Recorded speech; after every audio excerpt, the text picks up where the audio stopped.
Hello. All right, welcome to my very first video. We are doing a Let's Discuss. We're going to be talking about the Ollie. As you can see, tried to set this up in an interesting sort of way so you can kind of see everything that I see. This came in square box. Got the little breakdown right here for you.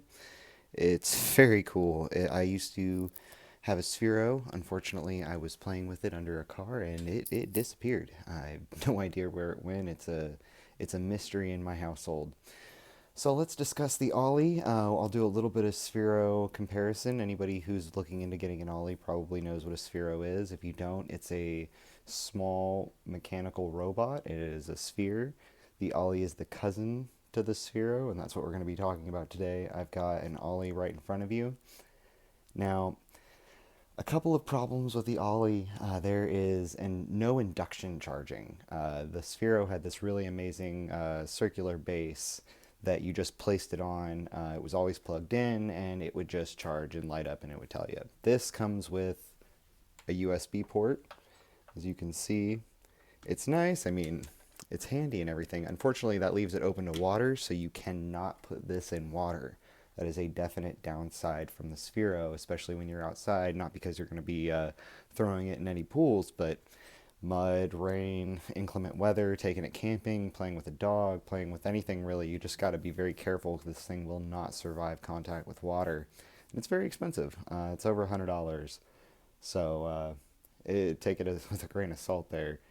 Now, I am going to go over a few aspects of the body itself. It is rated at 14 miles an hour. Trying to get this thing up to 14 miles an hour, though, I really doubt it.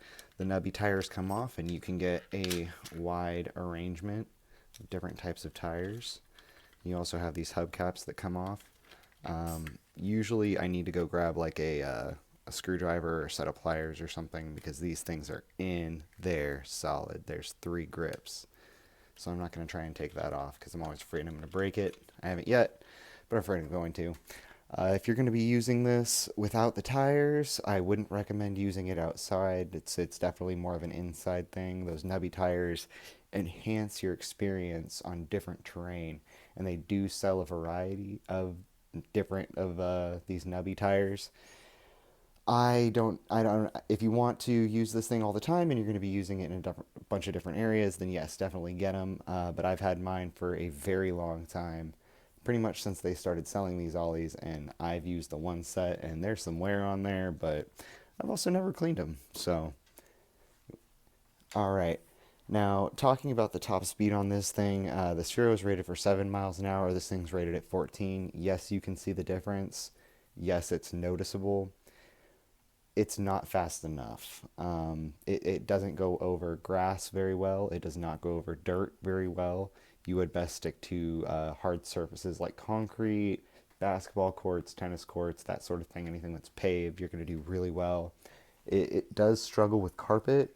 Sometimes it has a hard time getting going, but once it's going, man, that thing's off. And that's the other thing. If it's already going and you put it over some grass, it's going to keep going for a little bit, but it's going to encounter too much resistance, and it's just not powerful enough to overcome it. So that is something to keep in mind. You're going to have to go and get it. You had that same problem with the Sphero. However, because it was a ball, it could go over a few different types of terrain with a little less issue, and especially with the nubby cover on it, that gave it a lot more mobility as opposed to the Ollie. You'll see one of my previous videos, I actually put the Sphero in the pool, and although slow, it did operate, which was really cool. And if you have a new iPhone, you can take it in the pool with you and just play around. It's a great pool toy as well. All right, so getting back to the Ollie, it is a great device. It is a lot of fun. I'm going to power it up here in just a second so you can kind of see what's going on. It does have an hour of battery life, just like the Sphero. It's got pretty much the same deal there. So you are getting quite a bang for your buck as far as that is all concerned. Most RC cars, RC planes, pretty much anything that requires a battery that's a remote controlled device, you're going to be charging that thing for hours and you're going to get 10, 15 minutes of playtime. That is not the case with the Ollie. Although they're a little bit more expensive, they charge up, and oh man, I was using this thing earlier, and red means it's charging. The blue means it's done. You can use it for, like I said, about an hour, depending on what you're doing. I usually would guesstimate about 30 to 45 minutes is probably going to be the best bet before it starts losing power, and you'll be able to see that. Um, so you can charge it, I would say, in about 45 minutes to an hour, and sometimes a little bit less, sometimes a little bit more. I think the box recommends quite a bit longer, but you'll find that it really just doesn't take that long to charge. One downside, however, is that I don't know if that's something that changes with the packaging, if you get a new one, if it's a little bit different, but I was not given a plug to plug this thing into the wall. I was just given what you see here. Unfortunately, I have a lot of Apple products and I keep my cords, so I was able to use one of these. So I am using my phone to film this. Unfortunately, I cannot power this thing up. Hopefully, I'll be able to film that in just a little bit and hopefully put that up there. So you can see the customizability. There is quite a bit. You can change pretty much any color of the LED rainbow and most of the combinations in between. All of these lights here and Sphero on the front lights up. And there's a few preset options, but of course you can do pretty much whatever you want with the color there. Operating the thing, you can use any Android or iOS device. All you have to do is get close to the Ollie and it'll automatically pair it as long as Bluetooth is on, and controlling it is really simple.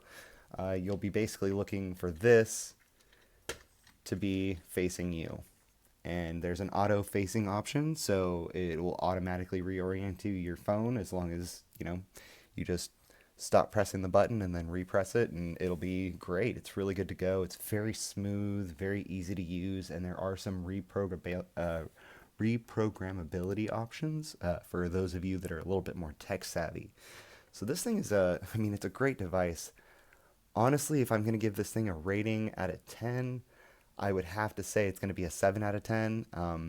The only drawbacks being it's a little on the expensive side for what you're getting. My dog hates it, but my cat loves it, so for me it's kind of a glorified cat toy. But I love having it. I love anything tech in my house, and having a little robot. I was heartbroken after I lost Sphero, so I got this to kind of cheer me up, and it did work. I've had it for a long time, and I don't use it as often as I'd like, but it definitely not because of the quality of the machine. However, I do wish that they had weatherproofed it just a little bit better. I'm always worried when I'm taking that thing out. All right, well, my name is Talieson. Thank you for watching this video. You know what to do.